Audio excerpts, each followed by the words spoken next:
In the biblical story, the God Yahweh is both the protagonist and antagonist. He creates and he destroys. He loves and he hates. He rewards and he punishes. Every evil that occurs is on him. Therefore, any reparation or recompense or sacrifice needed is his responsibility. Let me clarify this with a little story. Once upon a time, a king had 10 children. He put them all out in a yard with a ferocious lion, a lion with all power to devour his precious babies. The yard was fenced in with concrete with no way out. The king left his children there day in and day out, always having to hide from the lion and his constant attacks.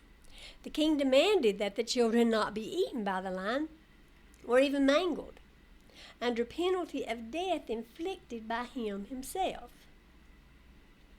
The king was testing his children to see what they were made of. Some of the children died, of course, and some were gravely wounded. True to his word, the king murdered the ones who were injured. He drowned them, young and old. Even the newborn babies who couldn't possibly fight against the lion or even run from it were drowned.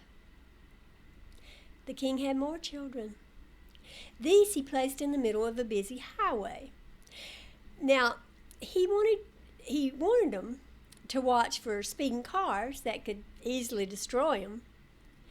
Then he had one of his knights drive recklessly up and down the highway to test his children, to see how quickly they could react and save themselves. And other random cars also used the road and were a danger to the children. Some of the kids were hardly more than babies. Some were crippled in one way or another. Some were weak, some thoughtless. Some were easily distracted and confused by the faulty actions and words of the older, supposedly wiser ones. But whatever, the king needed to know that his children loved him and would obey him no matter how hard it might be or how little sense it made. They would not escape from the highway. They would stand and fight the traffic. This time, the king decided that he would burn up the ones who were hit by a car or left the highway. Let's not finish that one. There you have the story presented in the book called the Holy Bible. This is exactly what the book says Yahweh did. Now, the Bible states that Yahweh's children were created good. I assume that means they had a good nature. But once Yahweh's lion got a hold of them, their nature somehow turned into a sinful nature, which Yahweh abhors. But as with the king, Yahweh knew in advance how this was all going to play out. He knew the damage he was doing to his children. Yet and still, Yahweh somehow managed to blame the outcome on the people he created. And, like the evil king, drowned almost all of them, because he repented of making them in the first place. Although, again, he knew when he made them that it would be a disaster and turn out exactly as it did. He planned to drown them from the very beginning, even the little ones and the babes in the womb.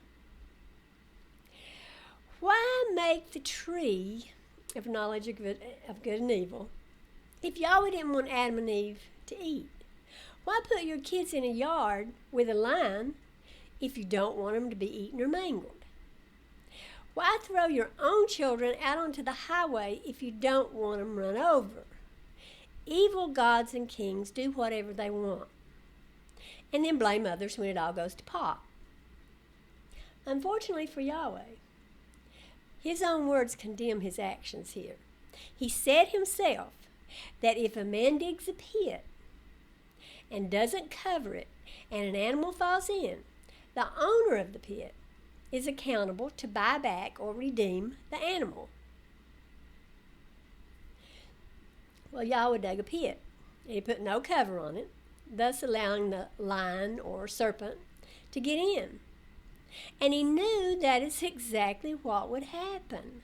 In the story of Adam and Eve, Yahweh made the tree, placed it where the couple could see it, and then allowed a tempter to cause them to eat. Again, knowing full well that they would eat. He devised the temptation that he knew would overcome them and drag them into sin. The Bible also says that when you build a house, you must put a battlement on the roof so that nobody will fall and bring blood upon your house. Yahweh didn't do that. There was no battlement, so Adam and Eve fell off the roof.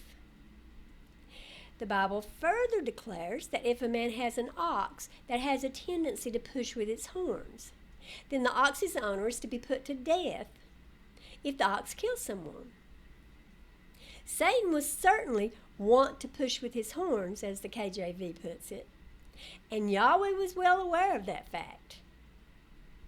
As his owner or maker, Yahweh was therefore required to die for all those Satan killed or tempted to sin, bringing death upon themselves.